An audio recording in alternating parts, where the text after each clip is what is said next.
Good morning guys, ride out na kami ngayong 4 AM ng umaga papunta ng Port of Angus, Real Quezon. Kailangan namin ng mas maaga dahil iisa lang ang bangka na babiyahe patawid sa isla ng Humalig at ito ay 7 AM ang alis ng bangka dito sa Real Quezon.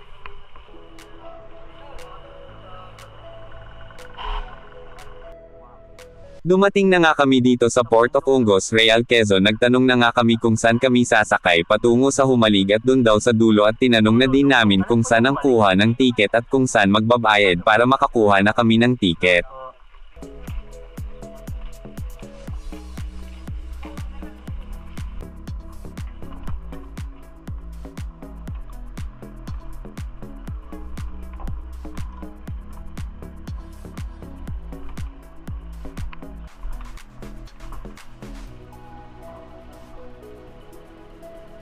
Isinakay na nga namin ang aming mga bike sa bangka para hindi na kami maabala at makaabala pa sa mga sasakay na mga tao mamaya. Pagkatapos namin isakay, nagkape muna kami sa may tindahan habang nag-aantay na makakuha ng tiket at dumarami na nga ang mga tao dito sa port na mga tatawid ng Humalig Island. Dito kay ate. Apan ba? Nagkalagatungan. Ang aming Ay, nininnervous na naman. lalay. At yung mata niya, kami nato sa may labas ng nakita. Hindi nakalit. Oras na nga para kami ay pumila at magbayad ng tiket. Pagkatapos namin makakuha ng tiket, nagbayad kami sa halagang 500 pesos isang tao at nalibre na nga ang bike namin. At mikes-mikes na lang kami, waiting na lang sa pag-alis ng bangka at simikat na ang haring araw. Napakaganda ng sikat at ganda ng dagat, ito ay kalmado.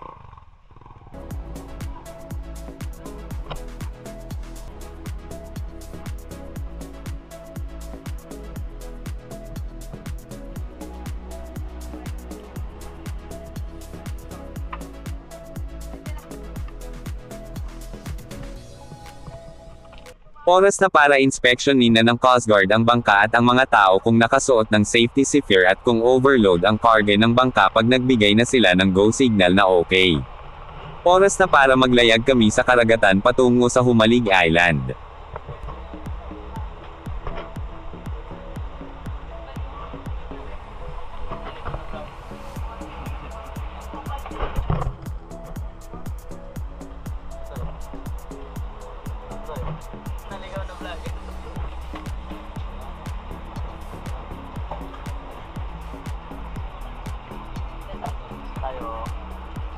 Naglalayag na nga kami at makikita nyo ang puok ng baluti dito sa Real Quezon. Isa ito sa magandang pasyalan ngayong tag-init dahil ito ay buhanginan at may kalawakan din ang buhangin dito. Madali lang pumunta dito, punta ka lang sa mga seaside at magtanong ka kung sa pwede sumakay papunta ng baluti at ang pasahe naman sa bangka ay 100 pesos. Balikan na saan ka pa, sulit na yayain mo na ang tropa, wag na mag-drown ng kulayan mo na agad.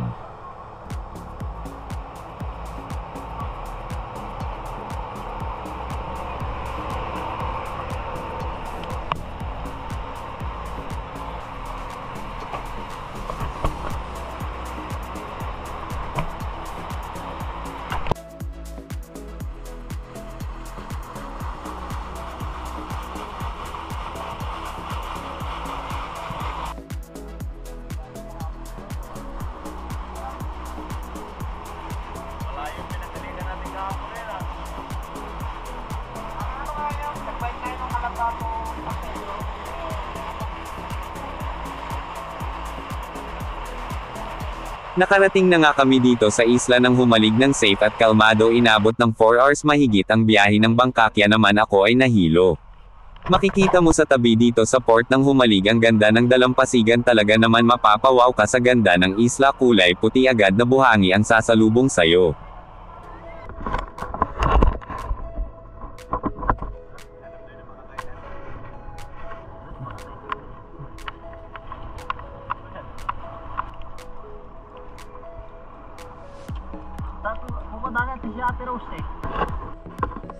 Papasok na nga kami dito sa entrance ng Humalig. Welcome Humalig Island.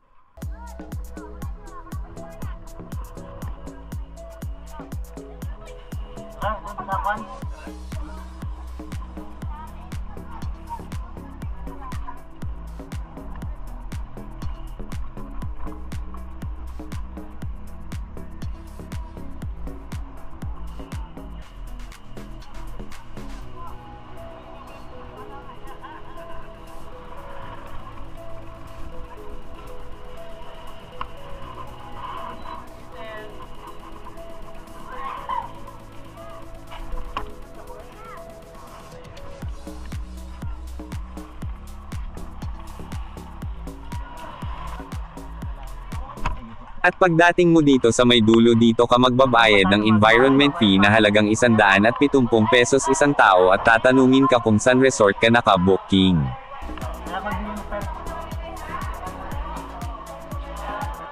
At kung wala ka naman dalang motor or bike dito, pwede ka maghabol-habol ang bayad depende sa layo at lapit ng beach resort na pupuntahan mo kung saan ka naka-booking. At ihahatid ka nila ng may ngiti at mapayapang paglalakbay sa iyong pupuntahan.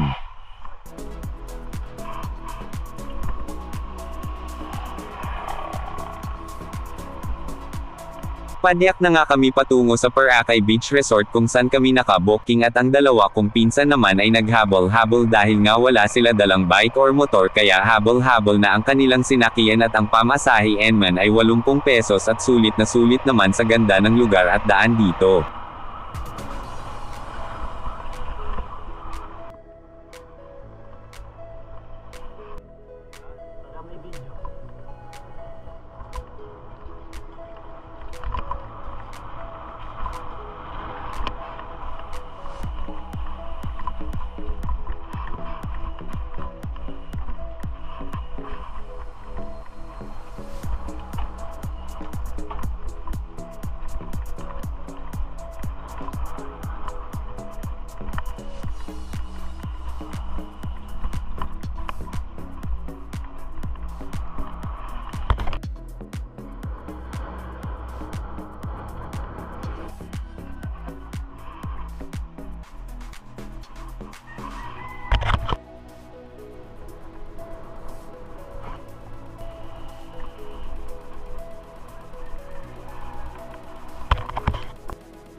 Hanggang dito na lang muna ang video dahil lubat na ito then bye-bye.